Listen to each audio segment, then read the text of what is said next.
ಸ್ನೇಹಿತರೆ, ಇವತ್ತಿನ ತರಗತಿಯಲ್ಲಿ ಶಿಶುನಾಳ ಶರೀಫರ ತತ್ವಪದ ಗಿರಣಿ ವಿಸ್ತಾರ ನೋಡಮ್ಮ ಕುರಿತು ಚರ್ಚೆ ಮಾಡೋಣ. ತತ್ವಪದವನ್ನು ಚರ್ಚೆ ಮಾಡೋದಕ್ಕಿಂತ ಮುಂಚೆ ಲೇಖಕರ ಪರಿಚಯವನ್ನು ಗಮನಿಸೋದಾದರೆ, ಶಿಶುನಾಳ ಶರೀಫರು ಕನ್ನಡದ ಮೊದಲ ಮಹಮ್ಮದೀಯ ಕವಿ, ಸಂತ ಕವಿಯಾಗಿದ್ದಾರೆ. ಹರಿಹರ ಅಜರ ತತ್ವಗಳ ತ್ರಿವೇಣಿ ಸಂಗಮವಾಗಿದ್ದಾರೆ.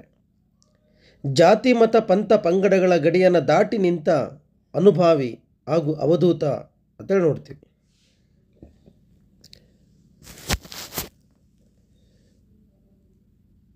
ಸಂತ ಶಿಶುನಾಳ ಶರೀಫ ಇವರ ಕಾಲ 1819ರಿಂದ 1889.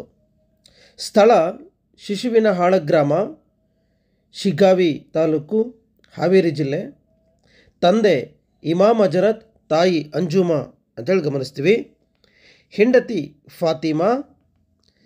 ಶಿಶುನಾಳ ಶರೀಫರ ಗುರುಗಳು ಗುರು ಗೋವಿಂದ ಭಟ್ಟ.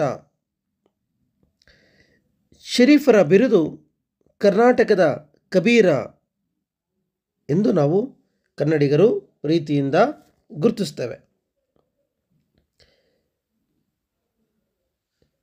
ಶಿಶುನಾಳ ಶರೀಫರ ಗೀತೆಗಳು ಮೇಲ್ನೋಟಕ್ಕೆ ನಮ್ಮ ದಿನನಿತ್ಯದ ಜೀವನದ ಘಟನೆಗಳನ್ನು ನಿರೂಪಿಸುವ ಹಾಗೆ ಕಾಣ್ತಾವೆ. ಅವುಗಳಿಗೆ ತಾತ್ವಿಕ ಅರ್ಥದ ಅಥವಾ ದಾರ್ಶನಿಕ ಒಂದು ಆಯಾಮ ಅಂತಕ್ಕಂಥದ್ದು ನಾವು ಅವರ ಗೀತೆಗಳಲ್ಲಿ ಗಮನಿಸ್ಬೋದು. ದಿನನಿತ್ಯದ ಸಂಗತಿಗಳೇ ಆಧ್ಯಾತ್ಮಿಕದ ಮೆರುಗನ್ನು ಪಡೆದು ಪಾರಮಾರ್ಥದ ದೃಷ್ಟಿಯ ರೂಪಕಗಳಾಗಿ ಕಂಡುಬರುತ್ತವೆ.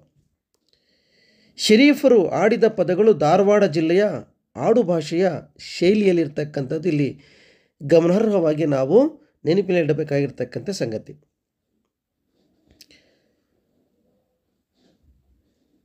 ಈ ಕೆಲವು ತತ್ವಪದಗಳಲ್ಲಿ ದೇವಸ್ತುತಿಯ ಪದಗಳಿದ್ದರೆ, ಕೆಲವು ಪದಗಳು ಬೋಧನೆಯ ಪದಗಳಾಗಿ ನಾವು ಗಮನಿಸ್ತೀವಿ.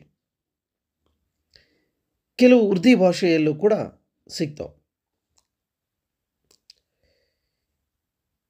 ಶರೀಫರು ವಿಮರ್ಶಾತ್ಮಕವಾಗಿ ಅವರು ಸಮಾಜವನ್ನು ತಮ್ಮ ಸೂಕ್ಷ್ಮ ದೃಷ್ಟಿಯಿಂದ ಗ್ರಹಿಸ್ತಕ್ಕಂಥದ್ದು ಅವರ ಗೀತೆಗಳಲ್ಲಿ ನಾವು ಗಮನಿಸ್ಬೋದು.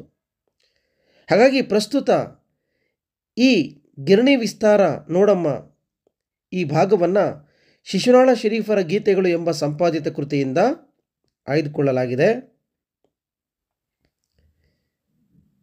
ಇವರ ಕಣ್ಣಿಗೆ ಬಿದ್ದ ವಸ್ತುಗಳ ಮೇಲೆ ಅವರದೊಂದು ಯಾವಾಗಲೂ ಕೂಡ ಒಂದು ವಿಮರ್ಶಾತ್ಮಕವಾಗಿರ್ತಕ್ಕಂಥ ನೆಲೆಗಳು ಕಂಡುಬರುತ್ತವೆ. ಆಗ ತಾನೇ ಹುಬ್ಬಳ್ಳಿಯಲ್ಲಿ ಹತ್ತಿಯನ್ನು ಇಂಜುವ ಗಿರಣಿ ಮಿಲ್ ಪ್ರಾರಂಭವಾಗಿರುತ್ತೆ. ಇಂತಹ ಯಾಂತ್ರಿಕ ಗಿರಣಿ ನಮ್ಮವರಿಗೆ ಸೋಜಿಗದ ವಸ್ತುವಾಗಿ ಕಾಣುತ್ತೆ. ಶರೀಫರು ಸಹ ಈ ಗಿರಣಿಯನ್ನು ಕಂಡು ಬೆರಗಾಗಿ ತನ್ನ ಸಖಿಗೆ ವರ್ಣಿಸುವ ರೀತಿಯಲ್ಲಿ ಪದ್ಯ ಅಂತಕ್ಕಂಥದ್ದು ರಚನೆಯಾಗಿದೆ.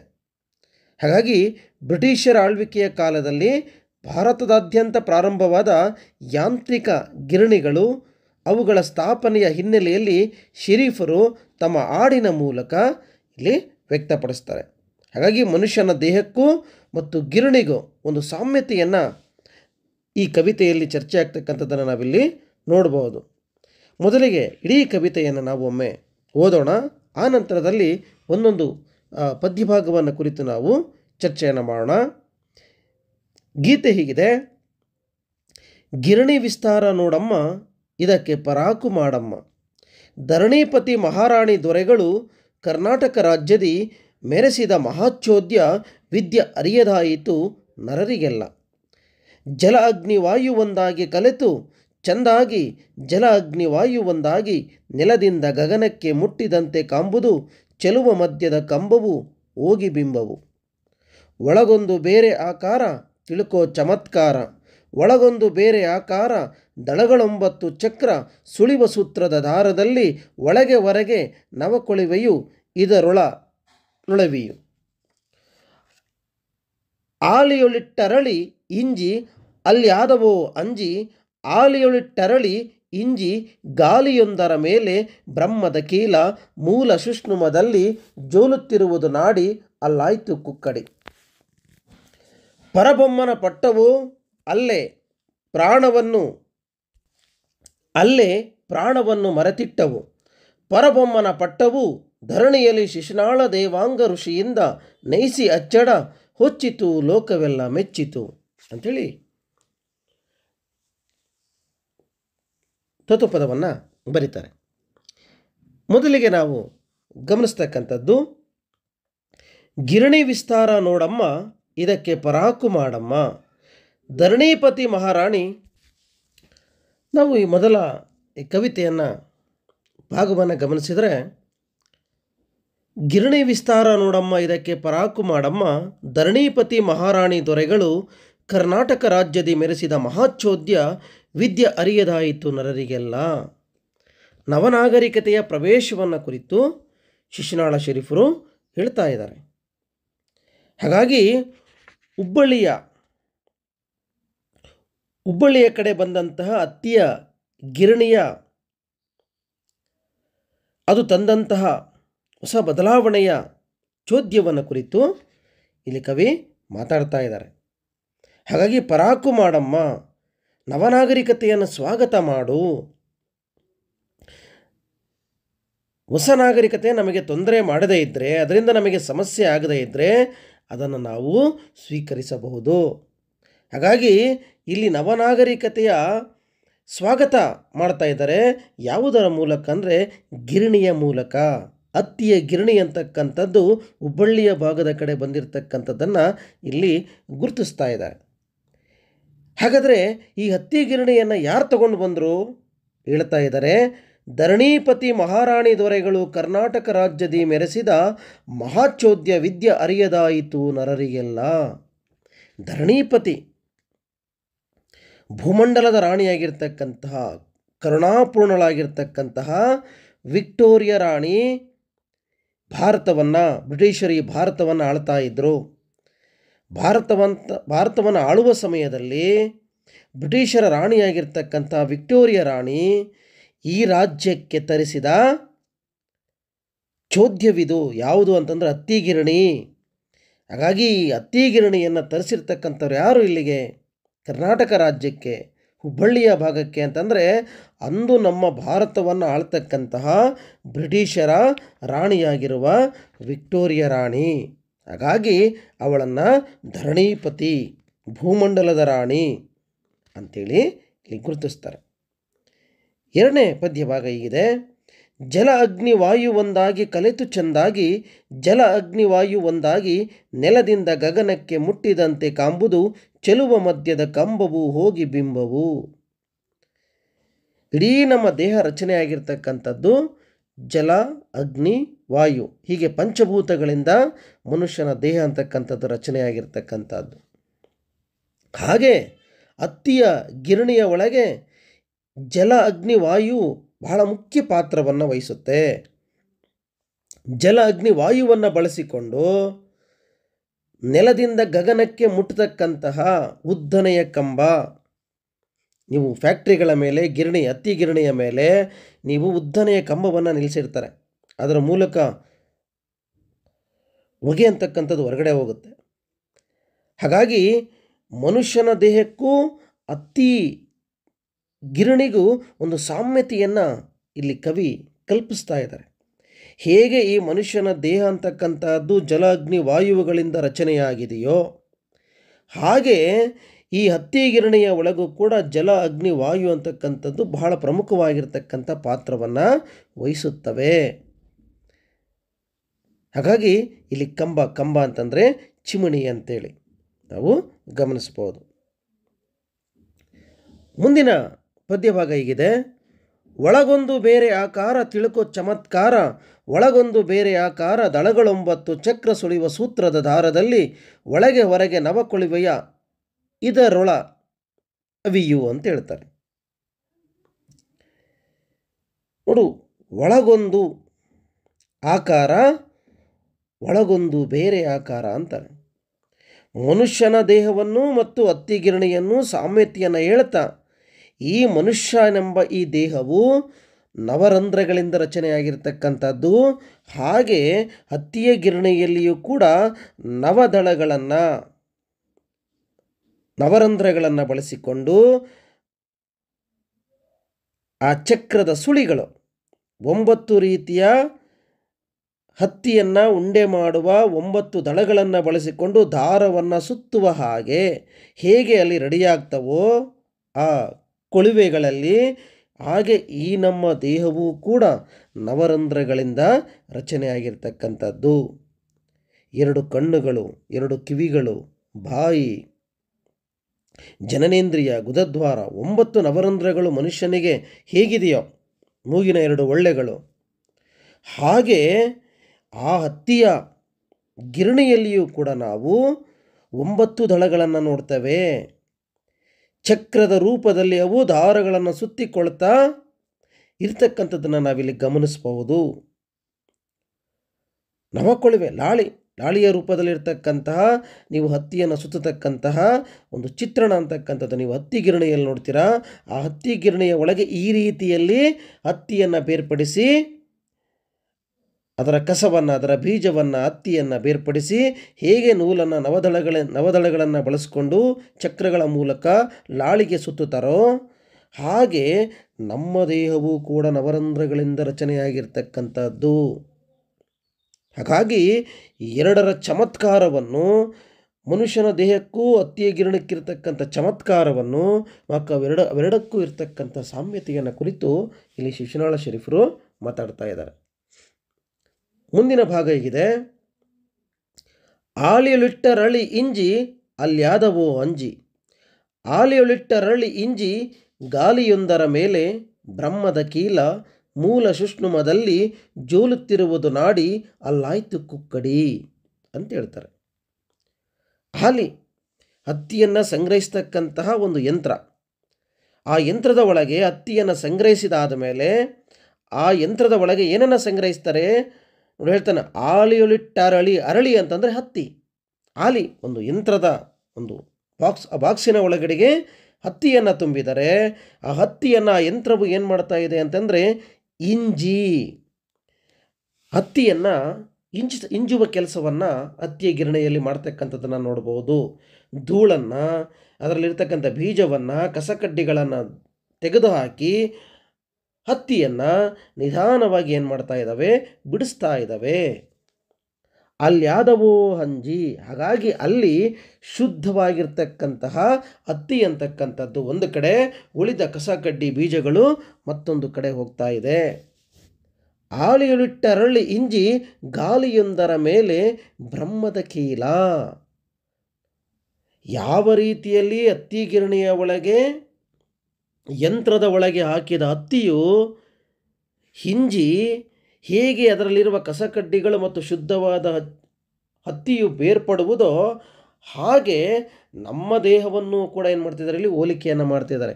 ಗಾಲಿಯೊಂದರ ಮೇಲೆ ಬ್ರಹ್ಮದ ಕೀಲ ಮೂಲ ಸುಷ್ಣುಮದಲ್ಲಿ ಜೋಲುತ್ತಿರುವುದು ನಾಡಿ ಅಲ್ಲಾಯ್ತು ಕುಕ್ಕಡಿ. ಸುಷ್ಣುಮ ನಾಡಿ, ರಕ್ತದ ನಾಡಿ. ಕುಕ್ಕಡಿ ಅಂತಂದರೆ ನೂಲುವ ಉಂಡೆ ಅಥವಾ ನೂಲಿನ ಅಳತೆ ಅಂತೇಳಿ ಕರಿತೀವಿ.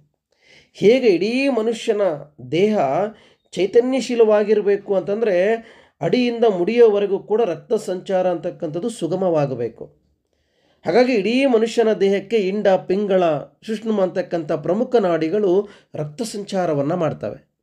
ಹಾಗಾಗಿ ಹೇಗೆ ಇಡೀ ನಮ್ಮ ದೇಹಕ್ಕೆ ನರಗಳ ಮೂಲಕ ರಕ್ತ ಸಂಚಾರವಾಗುವುದೋ, ಹಾಗೆಯೇ ಹತ್ತಿ ಗಿರಣಿಯ ಒಳಗೂ ಕೂಡ ಹತ್ತಿಯನ್ನು, ಅದರ ಧೂಳನ್ನು, ಅದರ ಬೀಜಗಳನ್ನು, ಕಸಕಡ್ಡಿಯನ್ನು ಬೇರ್ಪಡಿಸಿ ಶುದ್ಧವಾದ ಹತ್ತಿಯನ್ನು ಹೇಗೆ ಫ್ಯಾಕ್ಟ್ರಿಯಲ್ಲಿ, ಕಾರ್ಖಾನೆಗಳಲ್ಲಿ ತಯಾರಾಗುವುದೋ ಹಾಗೆ ನಮ್ಮ ದೇಹದಲ್ಲೂ ಕೂಡ ರಕ್ತ ಸಂಚಾರ ಅಂತಕ್ಕಂಥದ್ದು ಆಗುತ್ತೆ ಅಂಥೇಳಿ ಹೋಲಿಕೆಯನ್ನು ಕೊಡ್ತಾರೆ. ಕೊನೆ ಭಾಗ ಹೀಗಿದೆ: ಪರಬೊಮ್ಮನ ಪಟ್ಟವು ಅಲ್ಲೇ ಪ್ರಾಣವನ್ನು ಮರೆತಿಟ್ಟವು, ಪರಬೊಮ್ಮನ ಪಟ್ಟವು ಧರಣಿಯಲ್ಲಿ ಶಿಶುನಾಳ ದೇವಾಂಗ ಋಷಿಯಿಂದ ನೈಸಿ ಹಚ್ಚಡ ಹೊಚ್ಚಿತು, ಲೋಕವೆಲ್ಲ ಮೆಚ್ಚಿತು ಅಂತೇಳಿ ಹೇಳ್ತಾರೆ. ಹೇಗೆ ಸೃಷ್ಟಿಯ ಮೂಲಕರ್ತನಾಗಿರ್ತಕ್ಕಂತಹ ಬ್ರಹ್ಮ ಹೇಗೆ ನಮ್ಮನ್ನು ಸೃಷ್ಟಿಯನ್ನು ಮಾಡ್ತಾನೋ, ಹೇಗೆ ಈ ದೇಹದ ಒಳಗೆ ಪ್ರಾಣವೆನ್ನುವ ಚೈತನ್ಯವನ್ನು ಇಡ್ತಾನೋ ಹಾಗೆ ಈ ಭೂಮಿಯಲ್ಲಿ ಶಿಶುನಾಳ ದೇವಾಂಗ ಋಷಿ ಅಂತೇಳಿ ಕರೀತಾರೆ. ಶಿಶುನಾಳ ದೇವಾಂಗ ಋಷಿ ಅಂದರೆ ನೇಕಾರ. ನೇಕಾರಿಕೆ ಮಾಡ್ತಕ್ಕಂಥವನು ನೂಲನ್ನು ಬಳಸಿಕೊಂಡು ಹಚ್ಚಡ ಅಂದರೆ ಹೊದಿಕೆಯನ್ನು, ಒಂದು ಸುಂದರವಾದ ಬಟ್ಟೆಯನ್ನು ಏನು ಮಾಡ್ತಾನೆ ಅವನು ನೇಯ್ತಾನೆ. ಈ ನೇಯ್ದಿರ್ತಕ್ಕಂತಹ ಈ ಹೊದಿಕೆಯನ್ನು, ಈ ಬಟ್ಟೆಯನ್ನು ಇಡೀ ಜಗತ್ತು ಅಂತಕ್ಕಂಥದ್ದು ಮೆಚ್ಚಿಕೊಳ್ಳುತ್ತದೆ, ಇಷ್ಟಪಡುತ್ತಾರೆ. ಹೇಗೆ ಈ ಮನುಷ್ಯ ದೇಹವನ್ನು, ಅದರಲ್ಲಿ ಪ್ರಾಣದ ಚೈತನ್ಯವನ್ನು ಬ್ರಹ್ಮ ಸೃಷ್ಟಿಸ್ತಾನೋ, ಹೇಗೆ ಪ್ರಾಣವನ್ನು ಇಡ್ತಾನೋ, ಹಾಗೆ ಇಲ್ಲಿ ನೇಕಾರನಾಗಿರ್ತಕ್ಕಂಥವನು ನೂಲನ್ನು ಬಳಸಿ ಸುಂದರವಾದ ಹಚ್ಚಡವನ್ನು, ಹೊದಿಕೆಯನ್ನು ಸೃಷ್ಟಿ ಮಾಡಿ ಲೋಕದ ಜನರು ಮೆಚ್ಚುವ ಹಾಗೆ ಅದನ್ನು ಏನು ಮಾಡ್ತಾನೆ, ಅವರಿಗೆ ಕೊಡ್ತಾನೆ ಅಂತೇಳಿ ಹೇಳ್ತಾರೆ. ಹಾಗಾಗಿ ಶರೀಫರು ದಿನನಿತ್ಯ ನಮ್ಮ ಜೀವನದ ಸುತ್ತಮುತ್ತ ನಡೀತಕ್ಕಂಥ ಘಟನೆಗಳನ್ನೇ ಅವರು ವಸ್ತುವನ್ನಾಗಿ ಬಳಸ್ಕೊಳ್ತಕ್ಕಂಥದ್ದನ್ನು ನಾವು ಅವರ ತತ್ವಪದಗಳಲ್ಲಿ ಗಮನಿಸ್ಬೋದು.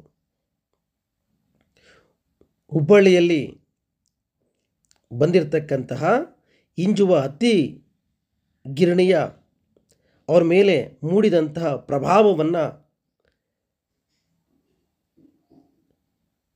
ಸಖಿಗೆ ಹೇಳುವ ಹಾಗೆ, ಶರಣಿಗೆ ಹೇಳುವ ಹಾಗೆ ಇಲ್ಲಿ ವರ್ಣಿಸ್ತಾ ಬಂದಿರತಕ್ಕಂಥದ್ದನ್ನು ನಾವಿಲ್ಲಿ ಗಮನಿಸ್ಬೋದು.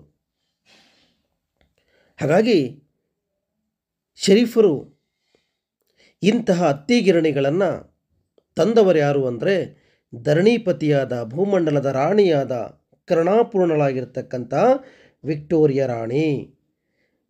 ಆಗ ಭಾರತವನ್ನು ಬ್ರಿಟಿಷರು ಆಳ್ತಾ ಇದ್ದರು. ಹಾಗಾಗಿ ಅವರು ತಂದಿರತಕ್ಕಂತಹ ಘನ ಚೋದ್ಯವಿದು ಅಂಥೇಳಿ ವರ್ಣಿಸ್ತಾರೆ. ಹಾಗಾಗಿ ಗೆಳತಿಗೆ ವಿಷಯವೊಂದನ್ನು ಬಣ್ಣಿಸುವ ರೀತಿಯಲ್ಲಿ ಆರಂಭಗೊಳ್ಳತಕ್ಕಂತಹ ಈ ಗೀತೆಯು ಕಂಡುಬರುತ್ತೆ.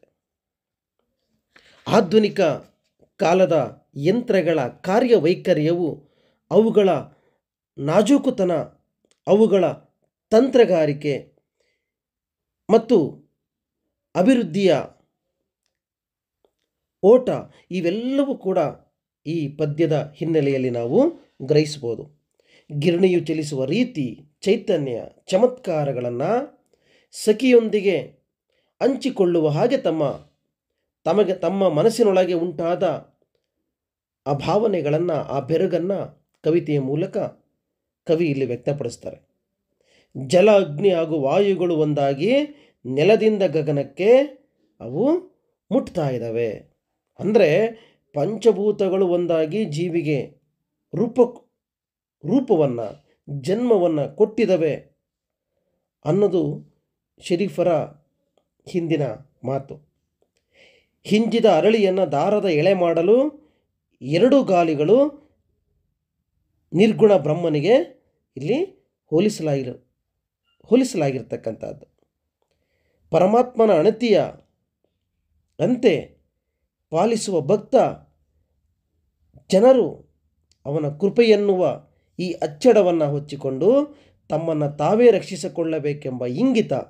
ಈ ರೀತಿಯಾಗಿ ಗಿರಣಿಯ ಭೌತಿಕ ವರ್ಣನೆಯಿಂದ ಪ್ರಾರಂಭವಾದ ರಚನೆ ಗಿರಣಿಯನ್ನು ಮಾನವನಿಗೆ ಹೋಲಿಸಿ ಅವನ ಒಳಿತನ್ನು ಅವನಿಗೆ ನೆನಪಿಸುವುದರೊಂದಿಗೆ ಮುಕ್ತಾಯ ಆಗ್ತಕ್ಕಂಥದ್ದನ್ನು ನಾವಿಲ್ಲಿ ನೋಡ್ತಾ ಬರ್ತೀವಿ. ಹಾಗಾಗಿ ಗಿರಣಿ ವಿಸ್ತಾರ ನೋಡಮ್ಮ ಕವಿತೆಯ ಕವಿಯ ಬಗೆಗಿನ ಮಾಹಿತಿಯನ್ನು ಗ್ರಹಿಸ್ತಾ, ಗಿರಣಿ ವಿಸ್ತಾರ ನೋಡಮ್ಮ ಅಂತಕ್ಕಂಥ ಕವಿತೆಯನ್ನು ಬರೆಯೋದಕ್ಕಿರ್ತಕ್ಕಂಥ ಹಿನ್ನೆಲೆ ಏನು, ಅದರ ಪ್ರಭಾವ ಏನು, ಆ ನಂತರದಲ್ಲಿ ಹತ್ತಿ ಗಿರಣಿಯನ್ನು ಇಟ್ಕೊಂಡು ಮನುಷ್ಯನ ದೇಹಕ್ಕೂ ಹತ್ತಿಯ ಗಿರಣಿಗೂ ಎರಡನ್ನು ಹೋಲಿಕೆ ಮಾಡ್ತಾ ಹೇಗೆ ಶಿಶುನಾಳ ಶರೀಫರು ನಮಗೆ ಈ ಕವಿತೆಯನ್ನು ಕಟ್ಟಿಕೊಡ್ತಾರೆ ಅನ್ನೋದನ್ನು ನಾವು ಬಹಳ ಮುಖ್ಯವಾಗಿ ಪಠ್ಯಭಾಗದಲ್ಲಿ ಗಮನಿಸಬೇಕಾಗತ್ತೆ. ಹಾಗಾಗಿ ಬಹಳ ಮುಖ್ಯವಾಗಿ ವಿದ್ಯಾರ್ಥಿಗಳು ಕವಿ ಪರಿಚಯ, ಎರಡನೇದು ಹತ್ತಿ ಗಿರಣಿಯ ಬಗ್ಗೆ ಲೇಖಕರು ಕವಿತೆ ಬರೆಯೋದಕ್ಕೆ ಅಥವಾ ತತ್ವಪದ ಬರೆಯೋದಕ್ಕೆ ಇದ್ದಿದ್ದ ಕಾರಣ ಅದರ ಹಿನ್ನೆಲೆ. ಆ ನಂತರದಲ್ಲಿ ಹತ್ತಿಯ ಗಿರಣಿಗೂ ಮತ್ತು ಮನುಷ್ಯನನ್ನು ಹೋಲಿಕೆ ಮಾಡಿ ಯಾವ ರೀತಿಯಲ್ಲಿ ಅವರು ಕವಿತೆಯನ್ನು ಬರೆದಿದ್ದಾರೆ, ತತ್ವಪದವನ್ನು ಬರೆದಿದ್ದಾರೆ ಅನ್ನೋದನ್ನು ನಾವಿಲ್ಲಿ ಗ್ರಹಿಸಬೇಕಾಗತ್ತೆ.